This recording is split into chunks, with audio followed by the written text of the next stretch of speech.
There's no place like home. There's no place like home. People call The Wizard of Oz the American dream. But really, it was a curse dressed up like a fairy tale. Behind the songs, the colors, and the childhood memories of millions of Americans, there was a chain of suffering way too real to call it just behind the scenes. One person was forced to take pep pills while still way too young. Another inhaled toxic aluminum so badly he almost died.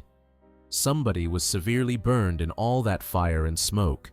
Somebody else ended up with eye injuries. And the worst part is what happened on that set did not stay on that set. That dark shadow followed them all the way to the end of their lives. Today, let's look back at what the cast of The Wizard of Oz had to endure behind the movie so many people still call America's miracle. Because once you know the truth, you are going to get chills thinking about a rotten, cold, and cruel Hollywood. Number 1. Judy Garland as Dorothy. If you have to start with one person, it is almost impossible for that to be anybody but Judy Garland.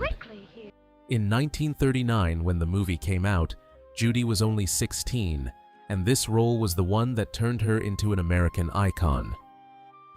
The Library of Congress makes it very clear that Judy Garland received a special juvenile Oscar for The Wizard of Oz, and that was also the only Oscar of her whole career. The part that really breaks your heart is that little girl in the blue and white dress was still way too young to understand what fame was going to take back from her.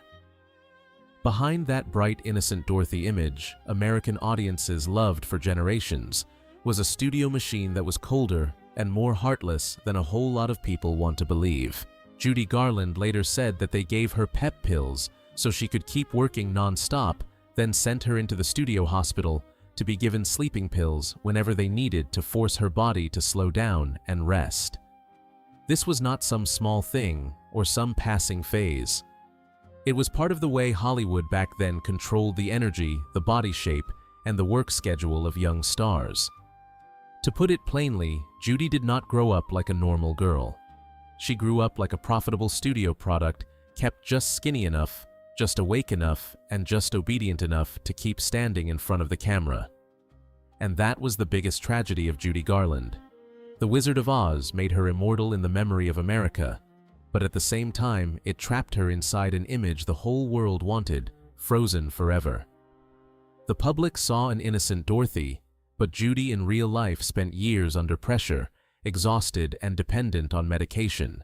I have watched this movie I do not know how many times in my life, and the older I get, the more that part hurts. Golden Age Hollywood was incredibly good at making magic. Too bad that way, too often, it traded the youth of its actors to get that magic.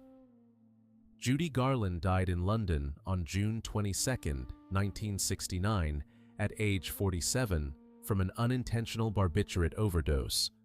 So the girl who once sang "Over the Rainbow" for the whole world ended up with a death so sad, it is almost unbearable. These children never had a normal life. What is shameful is that their families lived off the money they earned. Hollywood never changed, still corrupt, and still depraved.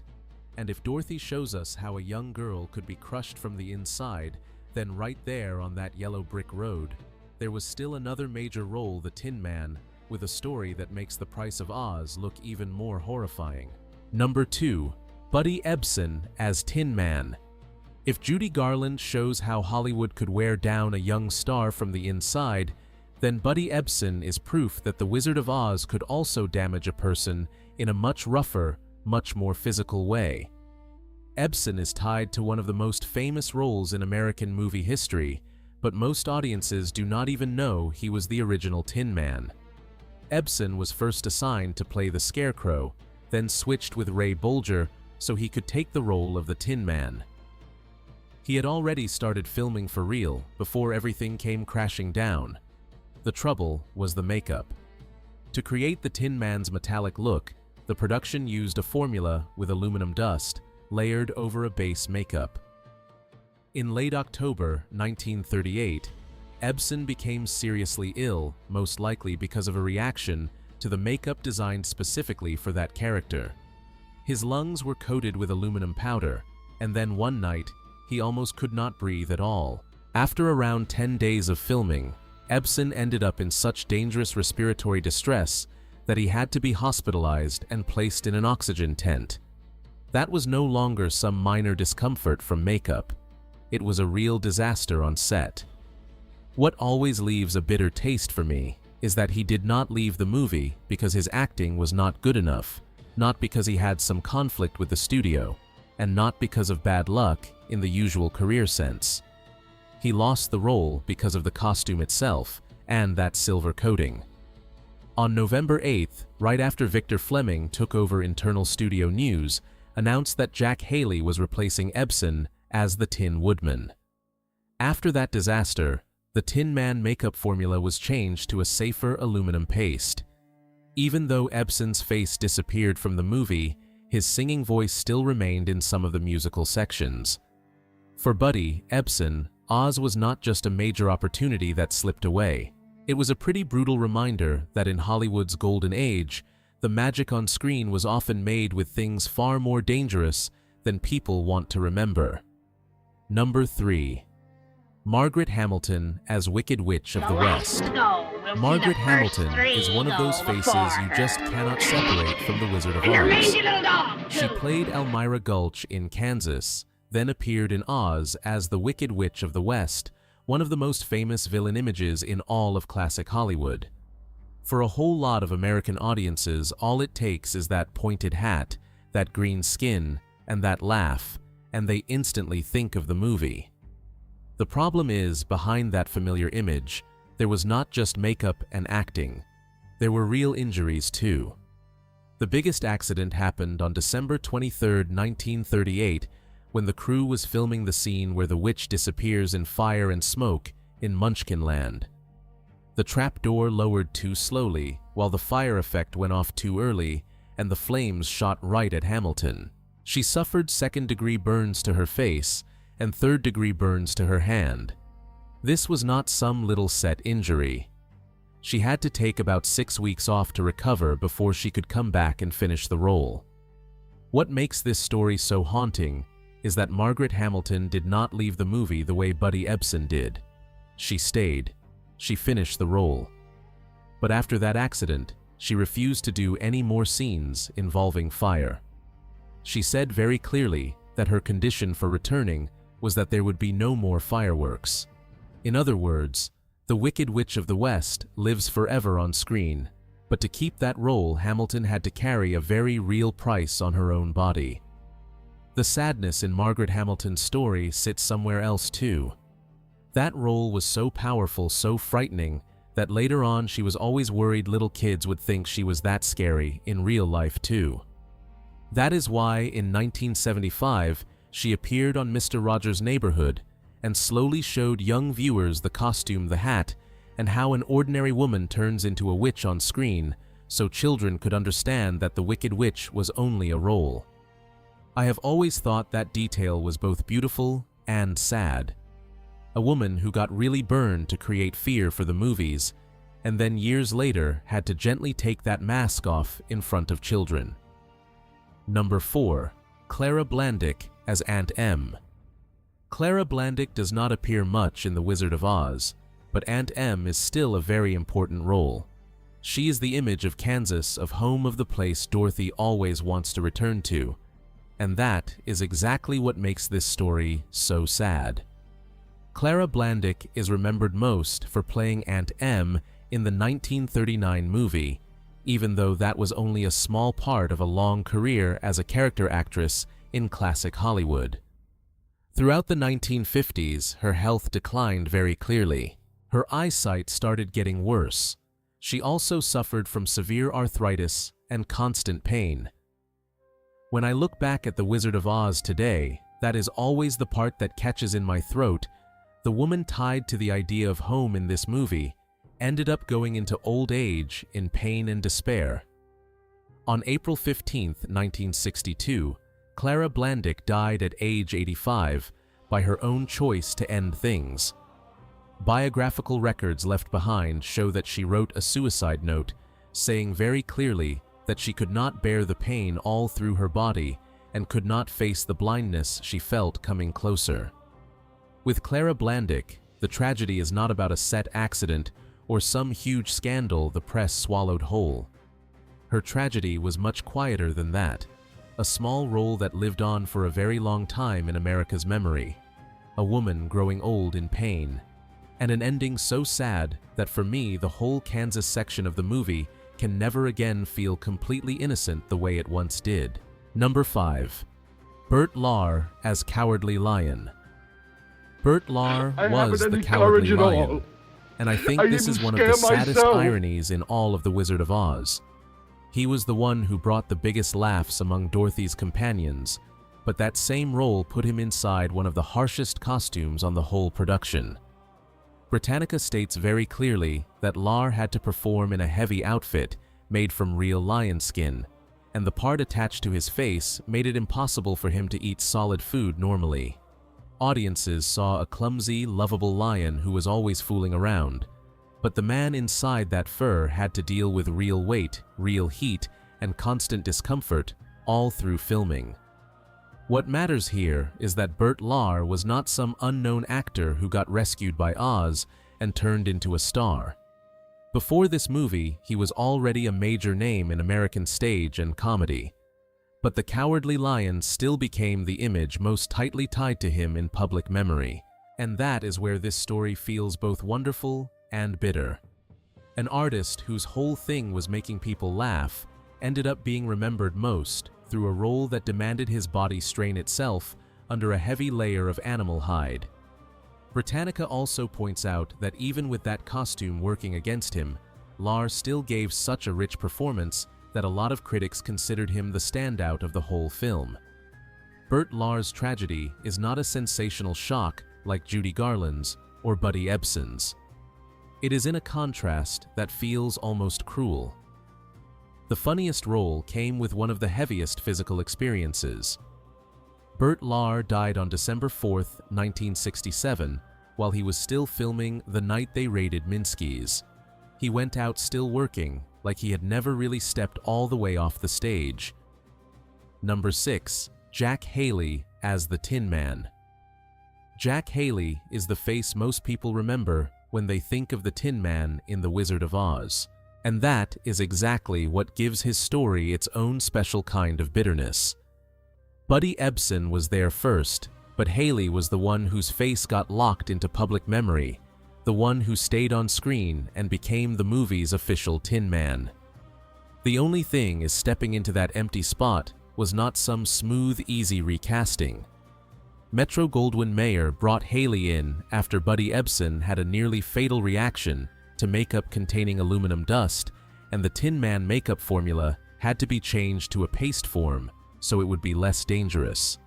But safer did not mean actually safe.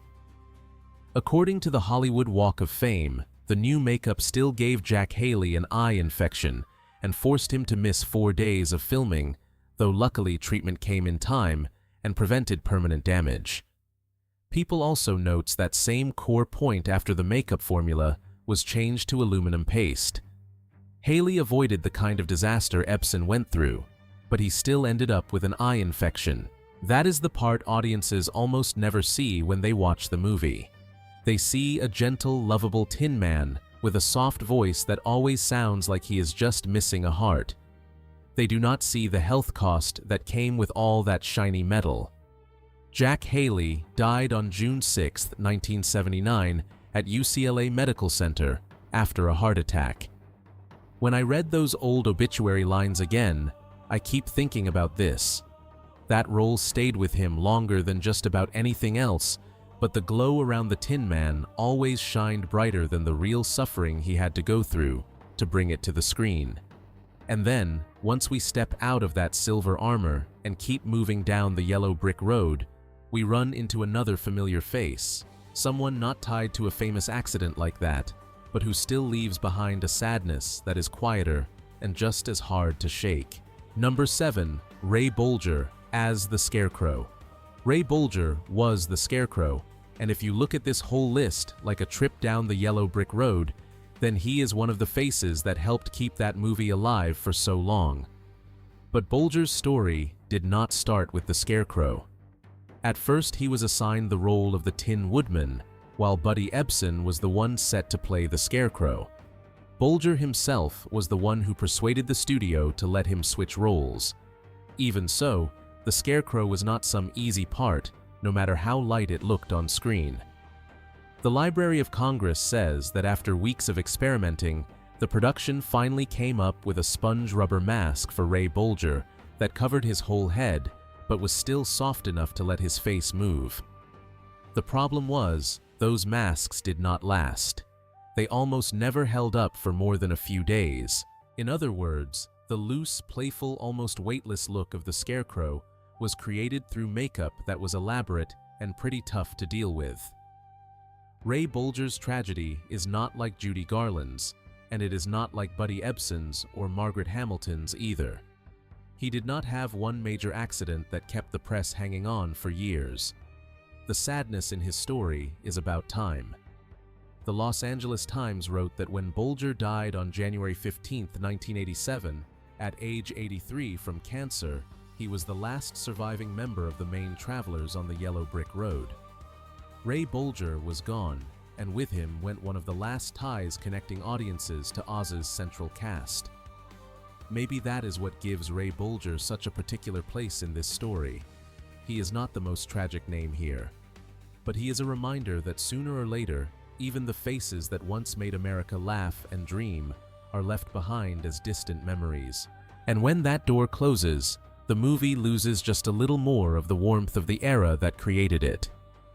Number 8. Frank Morgan as the Wizard and Professor Marvel. Frank Morgan is a very particular case in The Wizard of Oz because he was not just the wizard.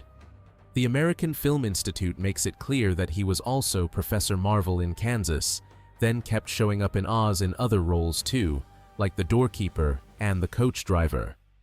Put the simplest way, Frank Morgan was holding almost all the smoke, the voice, and the illusion of power in the movie in his hands. When Dorothy was still in Kansas, he was already there. When Dorothy stepped into Emerald City and faced that giant head, he was still the man behind it. That is why I have always thought Frank Morgan did not just play one role. He was the thread tying the two halves of the movie together. And because of that, Frank Morgan's sadness is not like Judy Garland's, and it is not like Buddy Ebsen's or Margaret Hamilton's either.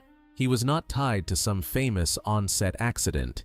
He also did not leave behind any scandal big enough to darken his image. His sadness sits somewhere else.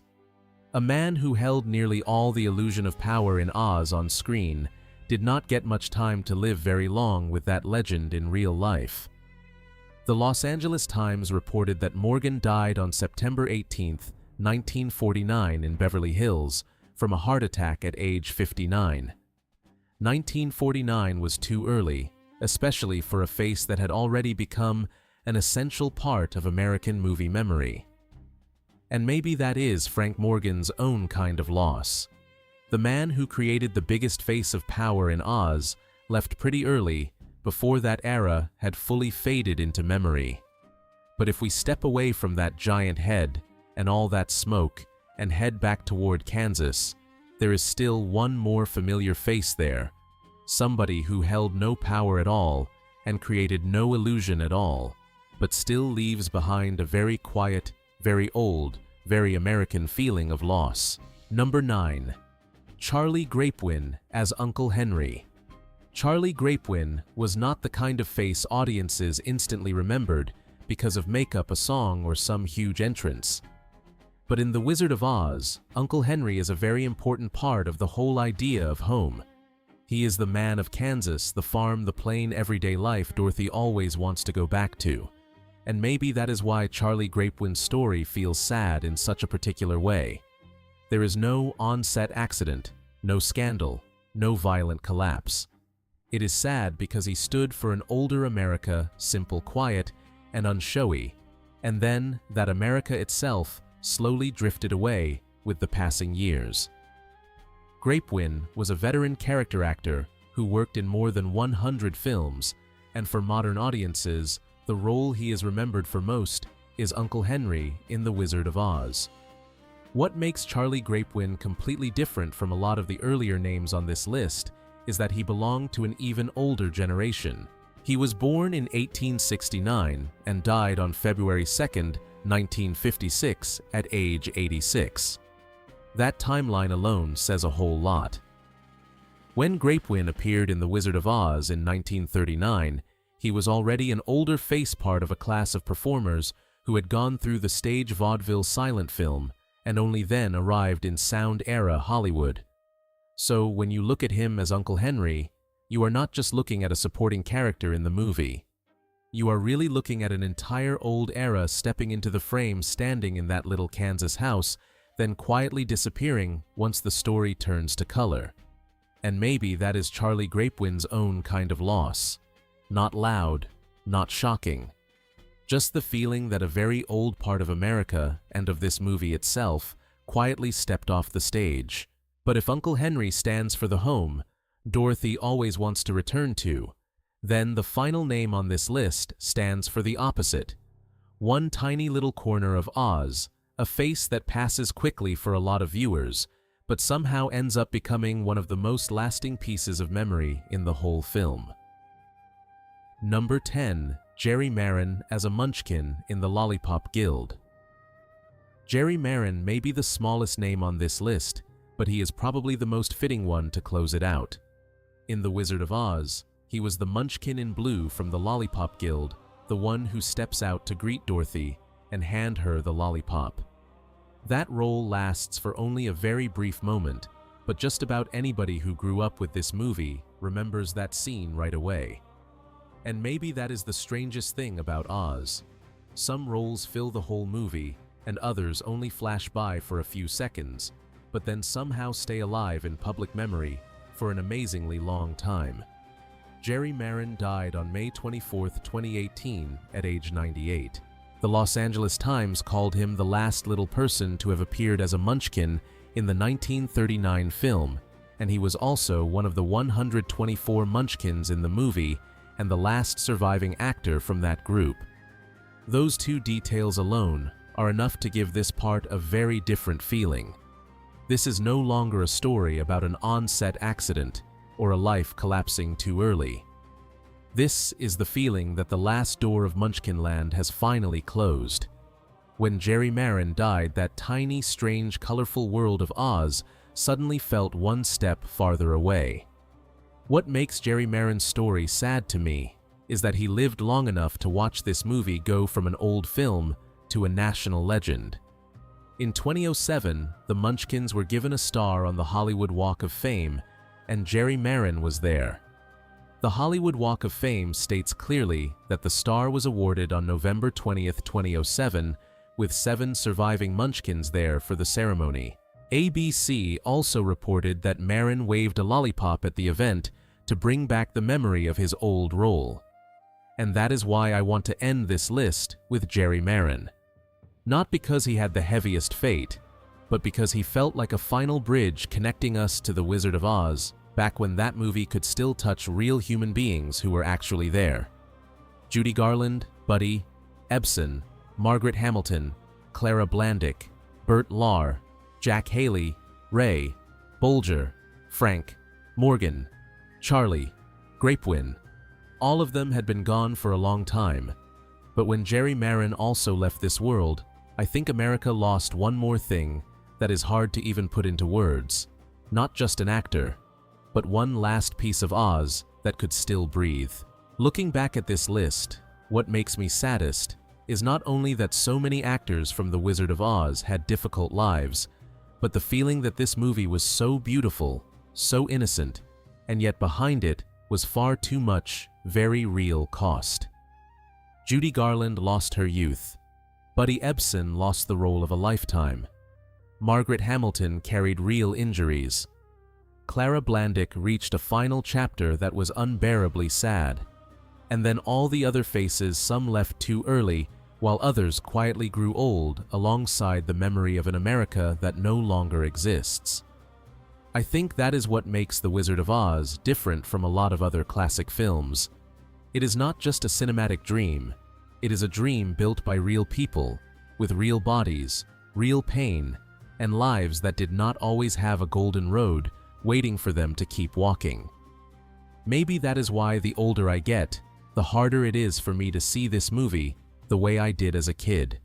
It is still beautiful, still magical, but also a whole lot sadder. And maybe the final question left behind is this: out of all those names, which story stays with you the most?